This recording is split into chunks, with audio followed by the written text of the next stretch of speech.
Rahim awit namastu namasidam Muga Rahayu Sagung Dumadi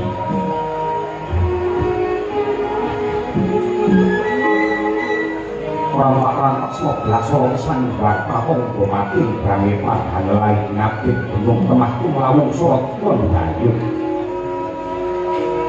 Sedulur Damir Socani Uga Rapuh Naratas Maring Bangarko Ngampi Sirapin Pendhok Wagung Magari Ngamarko Yuing Indro Prasto Yonggotono Kalaso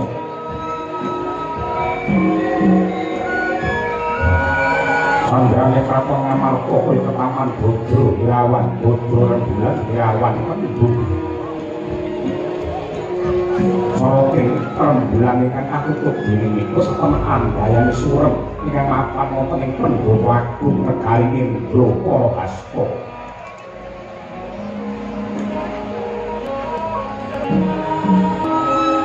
dengan wanda sakit bebet ngadi kokku tekadmu dengan waktu martok putra kadang Brata Pandhawa inggih Prabu Kunto Diwa Yudhistira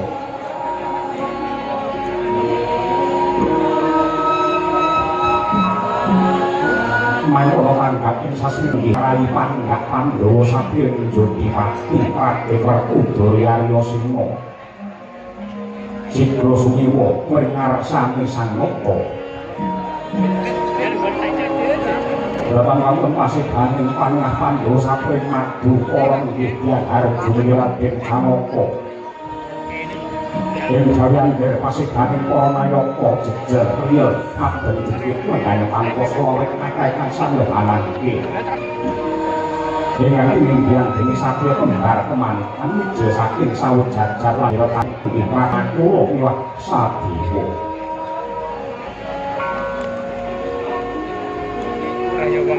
Ireng angkosan moko kepareng medhar pangandika medhar kiblah kang ora sida. Lapung oprapane Narendra Gundrawati Bathara Krata ya Sang Narayana. Mangko ingkang ora sida ya piyak ngaman sarta ngiring satemah dadi lulus Raharja lampahi Prabu Harimurti. Sang Prabu Kunto Dewa Kalistina dipundur sunggal kapaning kalbu.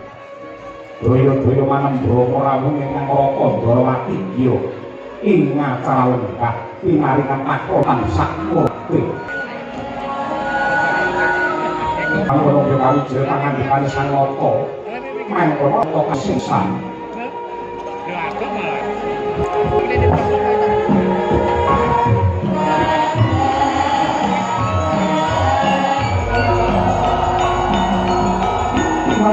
Kiri ulun bakal boisan wawulan Sapangan kang yang kanan sekiranya kasih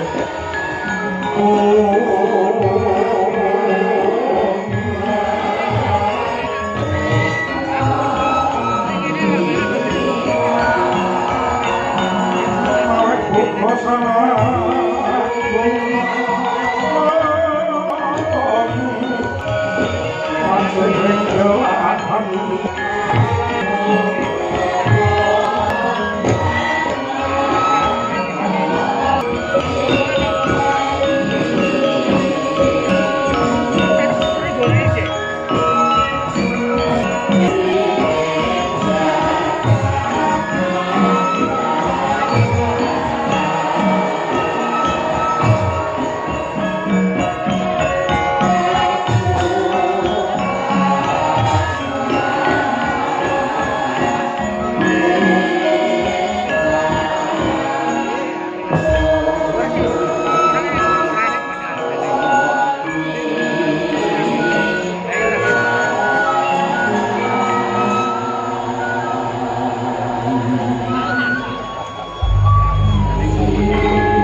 saka paduka Cempaka Prabu. Nuwun sewu Puntadewa sakadan Pandhawa menika peranganipun menungsa ingkang yektosipun gandrung kaliyan kerukunan sarta katentreman. Awit penggawe Puntadewa boten badhe wonten gaman ingkang ampuh kejawi namung gaman panunggal. Tuladhanipun para kusuma bangsa ingkang sampun labuh dumateng negari Madyanto namung kanthi gaman pring ingkang dipun linjiti nanging tunggal tunggake blat bolong giling ing dados ciptanipun yektosipun awuh dumateng kasantosan. Dinten kasronakanipun Ambo itu kaya werkudara iki kok perangane menungsa Madyanto aki wong akeh bual-bual. Sarine akeh sing padha lamun kuwi seneng bodho nidra seneng karo pasuwayan seneng karo cecungkrahan. Nanging yektine batin kuwi seneng karo babagan rasa kanunggal, rasa kerukunan. Kaya sing dikandhakake dening arep mau. Neng dunya iki tetep sing ampuh dhewe gaman kerukunan. Aku mongso isih nyawang karo gelaring kahanan. Mergane ngamarta kene yoga ana perangane desa sing pendak rong taun sepisan nganakake syukuran umat desa kuwi mau dipandhegani karo lurahe. Pendak rong taun pisan anane wong rukun tanpa kerukunan lokal bisa mawujud saben sak RT 2 juta untuk karo lurahe sapi loro. Aku isih nyawang kahanan sing apike kaya mengkono becike sing kaya mengkono ditekakanku. Mula mumpung wis teko pada negara Ngamarta para gati kowe dawuh pitutur. Dalam iki kudu dikake supaya aku ora kelangan kiblat. Para Prabu. Semunipun bab kahanan ingkang kebak cecungkrahan perkara sepiling kang dados gawe lara ingkang nimbrung dumateng para kawula. Kathah para kawula ingkang ketaman pagebluk larang sandang pawan pangan. Semunipun kok wonten gandeng jenengipun kaliyan ikalipun jimat Jamus Kalimasada menawi kula ingkang sampun setunggal condro kang setunggal wulan menika jimat Kalimasada kala wau upal saking tangan kula Cempaka Prabu Ndrawati. Gusti kang abinate Sahyamira sumuno Abya wulan purnama siti wong kuning nemu iring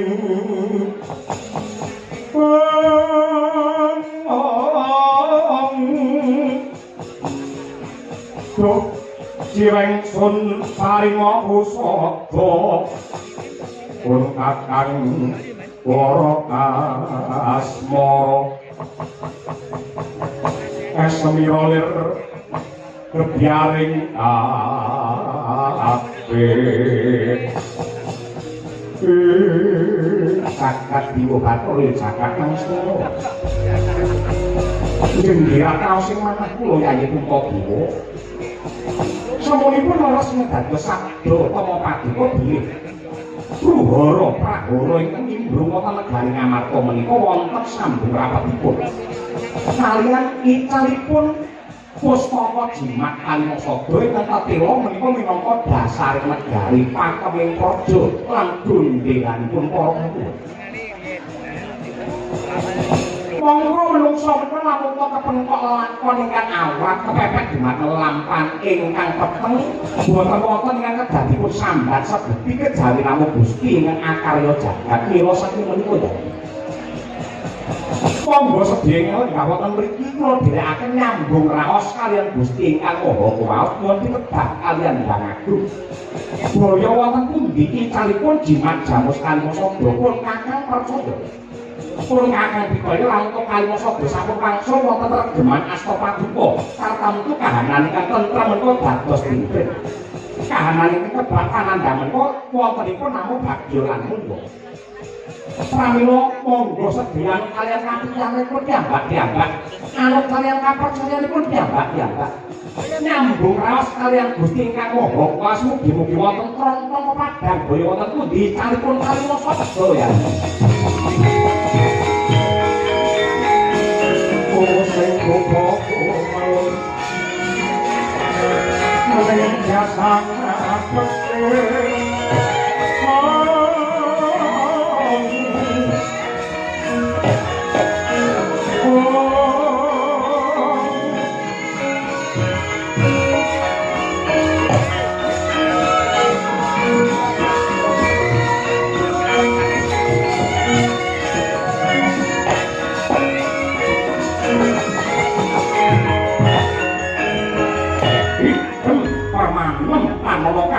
Oi pengobat pun kekari mestimo Winalihetan dining lopat Gundurwati Sri Bathara Kresna sedaya sami nyambung rasa marang Gusti ingkang Maha Kuwasa kaya mati jroning urip-urip sajroning pati liep layak ing aluyut pindha pecating supena sumusuping rasa jati-jatine Prabu Kresna ngakas pring dewane ucap Kangga sing panalongsa melenging pangesti meninging panembah kencenging pangibadah sabegaring ilat kaya wis amat Mongko Ndrawati antuk gak iping pangeran pansiping bangagung Pramila sigra gumregel pangandikanira mecak dhumateng sepine kang swasana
Pinanggo kinempet-empet dosanget naling bawana ya setuk kang walang abdi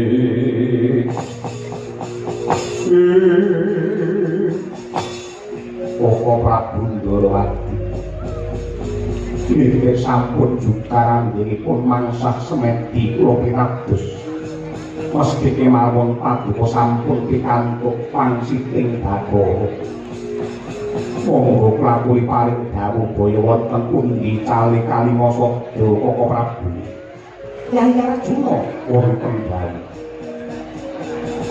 nadanipun kakang Yayi Puntadewa pundi kados pundi Koko Prabu Nadyan mawali-wali anggen kula nyuwun pitedah kaliyan Gusti ingkang Maha Mirah. Randene wangsit ingkang dipun paringaken kok boten owah, boten buset. Cetha Lamungka Kalimasada menika kinidra dening Duratmaka. Tur ingkang nyolong jamus Kalimasada menika sanes tiyang liya braya malah keluarga Ngamarta piyambak. Tapi tetepake ana negara Ngamarta kuwi hukume kudu adil kanthi sak adil-adil. Nadyan wong liya braya yen pancet gedhe rabi marang negara kudu pinaringan wujude bebungah utawa nugroho. Kosok bali nadyan kok urip dadi keluarga misat yen pancen kleru kudu pinatrapan ing pidana jumbuh lawan dosa lan kelumpuhan. Nanging jenggiran rasing manah kula Yayi punika. Bapak pisan ingkang Raka Ndarawati kok mboten nyakra bawa mboten dugamana. Kenging menapa kok Kalimasada dipun colong larit Langkawati Abimanyu?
Aprabawan pangandikane Nata Agung mati ilange Kalimasada Cinidra putra Dukaratmajane Arjuna Raden Abimanyu Yangka Wijaya Langkung harnamu boprok ngalumpruk sana bebayi datane datan musik bungkememu basa datan bisa micara mangu ana gereng nganti kaya gluduk awije pangandikane wong agung dadi mati sang Werkudara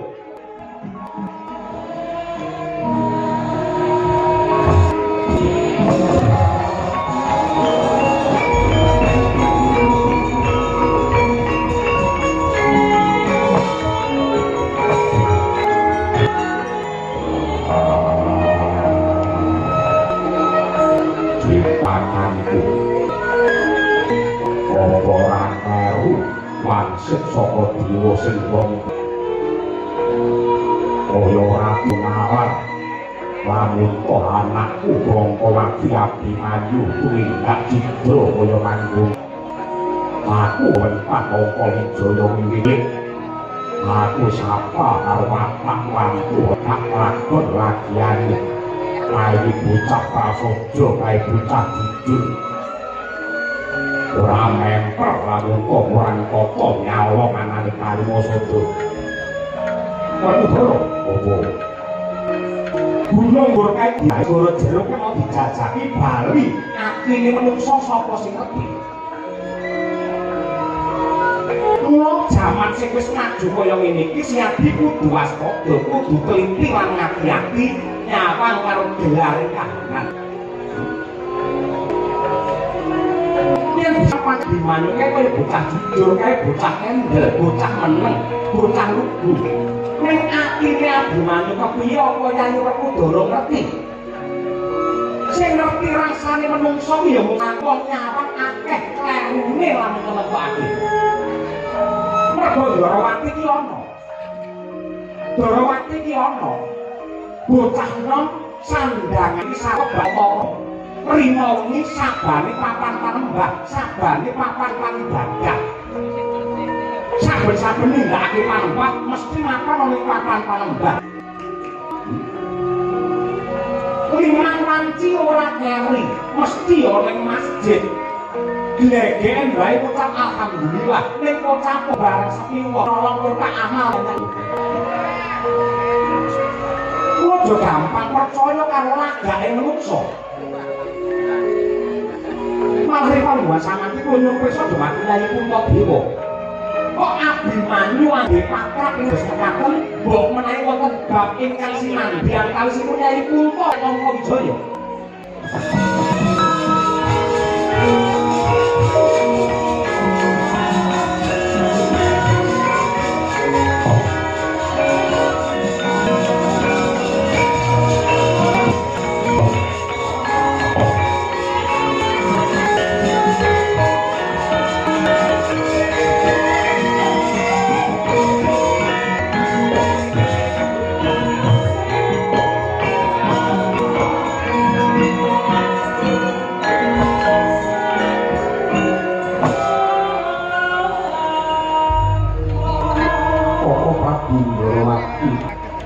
samaneki ingkang rayi punta dewa dados sampunipun nami wahyu ratu ninggi wahyu widyatan wacakerat kula nate paring dawuh dumateng Abimanyu ingkang menawi Barata Yuda menika kelampahan menawi Yuda menika kelampahan mongko Pandhawan tujuk Abimanyu ing badhe meneng dados aku wonten negari Sina kula nate janji mekaten Awadaya mbok menawi bab menika ing dados underane perkara inggih janji Padukayanipun dadosaken Abimanyu mongko dados ratu wonten negari Ngastina ingkang ten kagumana wonten raosipun si Abimanyu lan kathah mboten sabar Napa Bratayuda Yuda Pandhawa menang yen nganti kalah Durbi upamane Pandhawa menang ana Bratayuda ya yen Pandhawa isih eling karo jenenge lali merga nom-noman dipun anu sampun apa watake para pejabat pimpinan anggere jan akeh ini dados lan sampe tawa Abimanyu menika nyidang margi gula kepenak wonten Bratayuda aku ngerti keringkiane para Pandhawa makle kaldo kalau kaldo ndak colong Pandhawa bakal kelakan guran yen Pandhawa kabeh wis tanpa daya kabeh ratu marko Abimanyu iki awet wonten pasar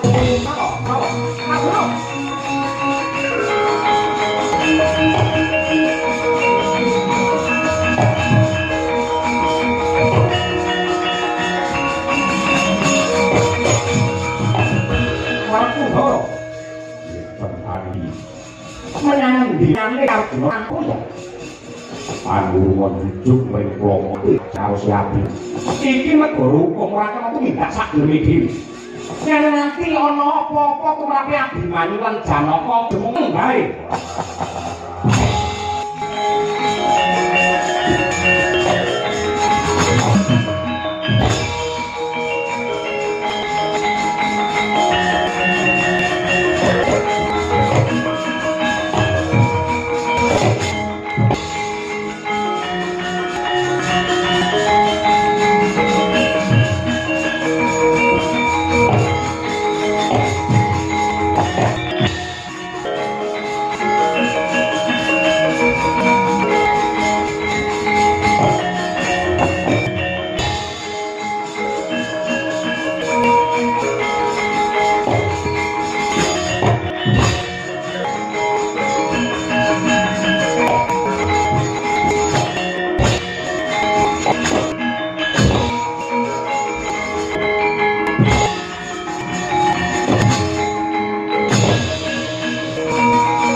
Jangan ora purnitora iki para bumi pratem kita Prabowo mengambak putres warlan Yesus sinumriwut mageranturan sinumriwut Matuan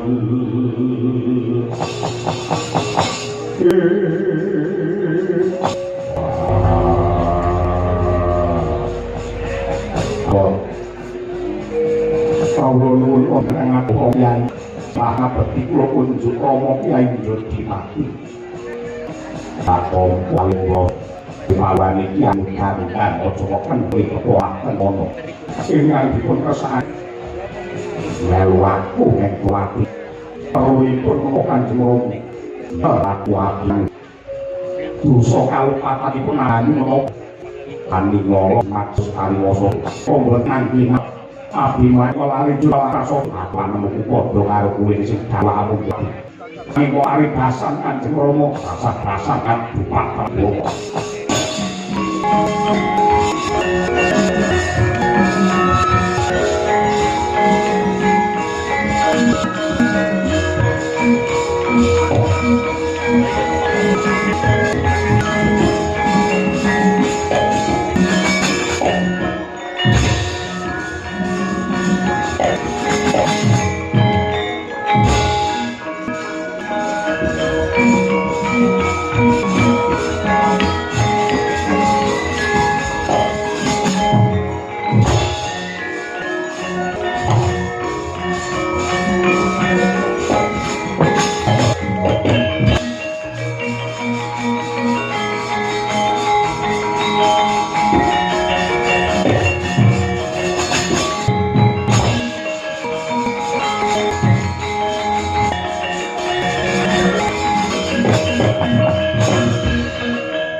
Binagi ketemu mburi saiki aku wong ndara pitung wong dina pitung bapo nuwun sewu gandengan nggih musik boning Pasewakan negara Ngamarta mau kuwi mapan ana ning njaba iki cetha lan terwati dirembug ana setinggil mawon dari panggungan iki aku dawuh iki mau seye Antasena Panungguan iki negara Ngamarta nembe pacoban sarta pandhadaran saka Hyang Agung. Nanging kowe kudu ngerti. Carane pangeran tresnani karo titah iki ora kok njur diujo apa kekarepan dikabulake. Ning carane tresnani mesti akeh dianakake pendharan lan ujian. Contoh utusane Biro pengkeko titah sing ditresnani karo sing gelar jagat ning ora gage telitian endi utusane pangeran sing uripe mulus keprinas ora iki tansah ompo pacoban orang iki nyoba karo sok wis bukur mata dicoba ora bakal pangeran iki nodi karo menungso sak njabane kekuatane menungso proyek iki ning donya iki sing dicoba ora mung pendhat ing manungsa kok naton ngarcapada raga isih gandeng apa wani utawa ora kudu nantang karo pacoban dicoba wiwit saka tekan ngisor kabeh nampa pacoban sing sugih sing miskin sing angkat sing larat sing gak sing ayu duwe bisu kabeh nampa pacoban anut karo kasane dhewe-dhewe wong sugih ora pacobane wong setil dadi sing ora gelem diam ora gelem dong marang padha madani titah kuwi wong sugih dadi wong sing utih wong larat kok ora coba dadi wong lecet yen perlu gampang ngapusi yen perlu wong juta dadi malih iki cobane wong larat mangkat ora cobane wani kowe negara yen ana pejabat wani gaglak banggane rakyat ketol lamun toke jabat kok ganteng lu lewat gane kembang abane moyak marang hargane gawa nafsu iki ayu rupane wajane wis imane elek mentale rapi 200 sepi yo 7.000 setengah kok iso bisa nembak jelas contohne ngono kuwi kaya dinembake dening wong loro kon pancen kaya ngono lah banjur bencenenge Panungguan Ngamarta pangan gedhe maknane kelangan gedhe bagus kosok tuan ilangi alingi dudu wong liya tego bocah Plongkowati si Abimanyu dhewe iya masa iya ora ngono gandeng Panungguan iki rangkul wis jumakan Plongkowati paman warga budal bakal marang Abimanyu onto sing nonton jojok kene gak ayo babar ora perlu kesusu apa ngobari ya tetep bu budaya budaya waton genah sing dituju nggih ngono. Wong teko anggarane pira budal ora. Nuwun sewu. Eleke Antasena nuwun sewu ya, Pak. Eleke Antasena wiwit cilik dadi wong iki ora gampang. Lha kula biyen SD ditokke karo guruku mergo saben-saben dikandhani kuwi aku ora nganti. Kuwi kegawa nganti dina iki. Lah, perkara Kanjeng Rama budal ning Plokowati, Paman Arjuna budal ning Plokowati monggo. Nek yen Antasena beda. Beda kamu Ndorowati. Mergo saka dhewe atakon. Apa wong gawe daya rekasa mecah kunara Pandhawa iki ora kurang akal. Nuwun sewu. Wong mangsa negara iki bakal ngubah negara Ngamarta kanthi cara peperangan. Wis ora bakal tenan pancen Ngamarta wis digaya jerone wis saka saudarané sawus kabeh wis. Bisa ngubuhke Ngamarta kuwi kanggo srana ya kuwi nuwun sewu lebake bat obat sing wingko terus diombe para noman ngombe utawa disuntikake sing gayane bat rusak urat saraf ana maneh padha rusak kalih Ngamarta mung kari ngenteni duwe kanggo ora ngono bisa. Ana meneh sing ngangge cara nabrakake budaya karo agama. Kuwi aja bersih desa, kuwi aja rasulan, gendone aja ngeneke sajen. Kuwi dituntunke karo agama. Saka budaya karo agama kuwi janjane mlaku banget, jane niate padha supaya menungso selamat lahir, keselamatan dunya akhir padha. Ning enek wong sampe berarti do karo agama, wong-wong ado karo budayane, yen wong ado karo budayane sing iku gampang didu, gampang dibentekake, gampang digawe geger. Mula pikirana, anggere wong sing ngerti karo budaya, budaya reog, budaya wayang, racake wong-wong anu mesti do kunjung rukun, dijak tarikan yo enteng ikhlas lahir batin. Wong-wong rong taun pisan.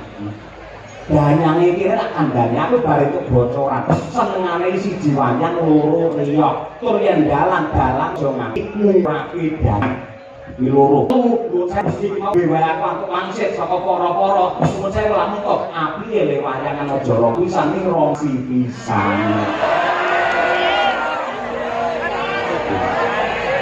Dadi iki dengan dirasasi kisar Pak Bono tadi orang lurah kemiri ini tulisannya lurah Sidodes hubungannya dengan karo lurah ini apa?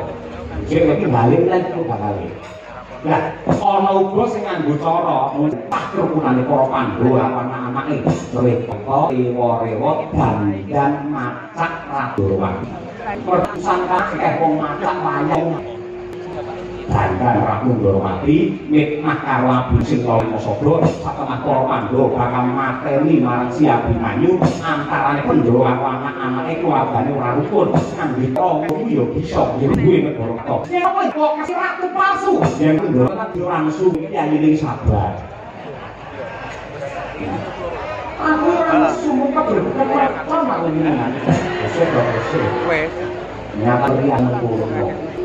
Yen pancen Ndorowati kendhal lamun Sidra Kalimasa Yayu sasawa apa cepat mongkon sedo dewa kayangan kabeh dewa ning kayangan rene dewa ning komplek wis ora tak kono omong aja omong to ngomong diawak ngono dewa kayangan apa Kukulun Bathara Guru Suralaya apa Kaindran Bathara Indra apa Argadana Bathara Brahma sapa Bathara Guru paring dawuh piye mangka panjenengane paring dawuh mangka sing nyolong Kalimasada ora liya kejaba Si Abimanyu yen pancen kaya mengkono dina iki wong kesuk tak aturi jagongan karo Kakang Warja lho lha kowe bakal menyang endi aku nyuwun pamit bakal mbayangan Walaya ngene kamu Bathara Guru yen kamu aku bakal takon karo Bathara Guru aku Bathara Guru dawuh tenan lamun to sing nyolong Kalimasada Abimanyu marang Wakresna yen pancen bener ngono tenan rasa wong liya aku sing sago ngajar karo Abimanyu ning wasa barine yen aku takon karo Bathara Guru mongko Bathara Guru ora paring dawuh apa-apa apa-apa nampani kaneksane Karang Taruna Kediri bakal munggah kayangan ketemu Bathara Guru oleh muni kayangan bisa dina iki uga kula tekan bakal kowe ketemu karo Bathara Guru sebabe. Mergo Bathara Guru dina iki kinep ning Klogongan. Kan opo? Posisi oke. Suwi ora posisi. Ayo, ora posisi apa no? Nanti macam-macam. Nanti kok. Kira-kira apa kramamu? Napa-napa kramamu lho. Oh, ayam wong aku. Ayo budal kok. Gose. Men cetha men gamet iki ora ragu-ragu. Jaman sekarang jejuluk Sri Bakso. Mak kerja yo sosok ning papan sekolah kopi sing ibu ta iso jawab wong tuane yo bingung. Kesno iki siapa? Kesno. Yo. Kuwi pada kerangko bangsa cilet gunting MS sakuting. Aku ki mergo iki jarene wong, sing asma kesel madu kok jarene wong karepe piye? Sopan blok ae wis. Padha kudune kagungan asma Ratu Ndorowati sing Bathara Kresna kudune tanggung jawab sak mutuhe, sak iku Gusti Kresna iki. Ireng-ireng cemani Sukya Indra ireng getih nganti tekan balung sumsume wong disrot dayane para Pandhawa ora kok gane sing tegese ngomi mesti ayo Pandhawa kok ayomi Brata apa klebu tedak turune klebu turune tedak turun pun dudu Janaka cetha lan tedak turun Pandhawa yen wing mitnah karo Kalimasa Dawa ngayomi apa Pandhawa yo piye bakal suwi malah pekewo karo Ndorowati yen pancen duka sejati endi cakramu endi kembang wijaya kusumamu wong ing griya mangu mang leran yen alus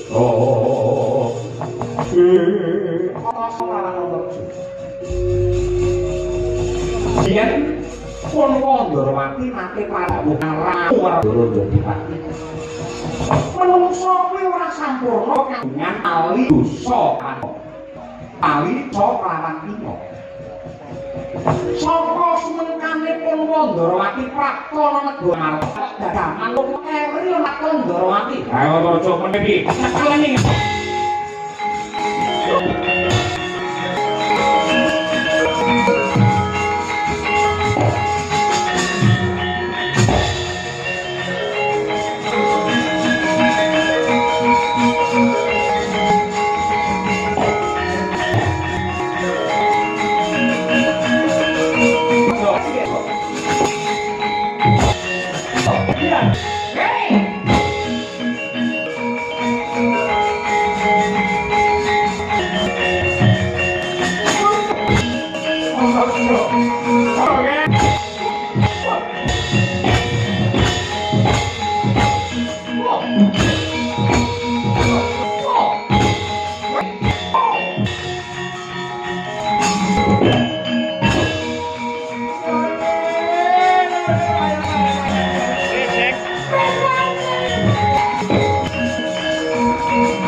Ayahku ketangkep.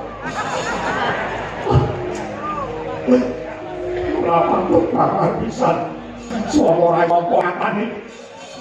Bapakku semat jalan iki. Arek-areke wong amarta ora arek kabeh.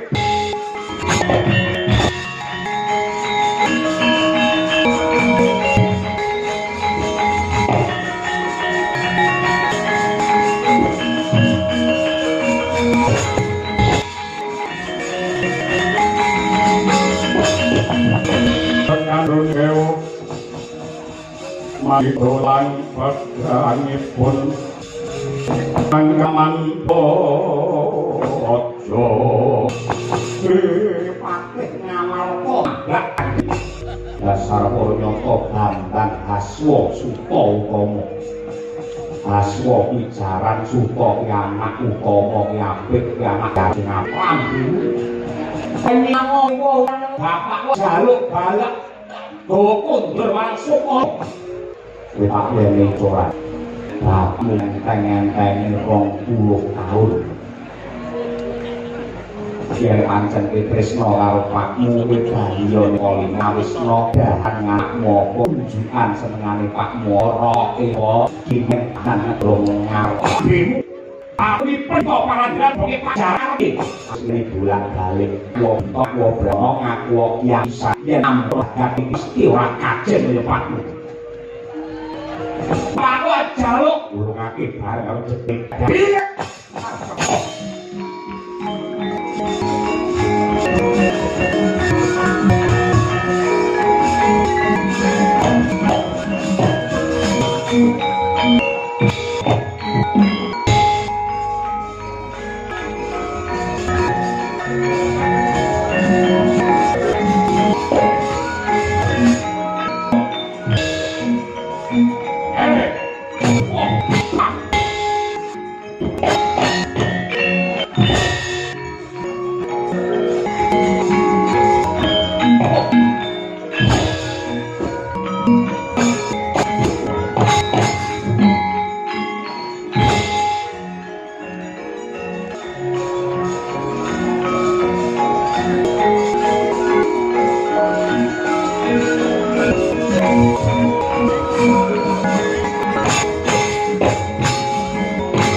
peteng lan gedhet adate padangi inggal teka.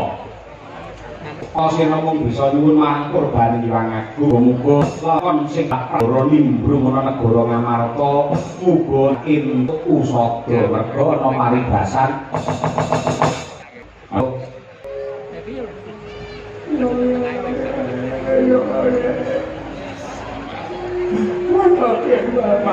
Mantar berganda menjadi saking ngambil pada waktu yang dijumlah dan tinggalkan kau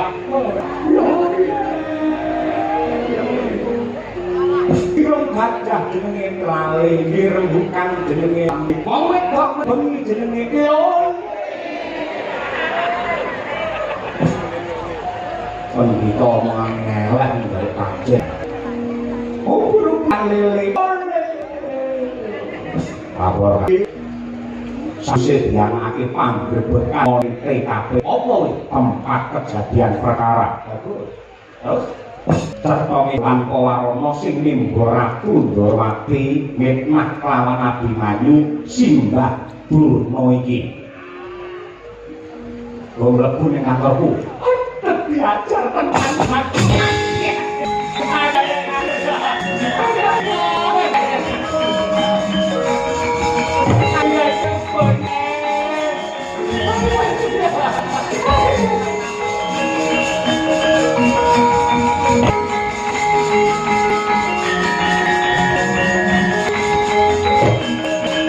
Thank you.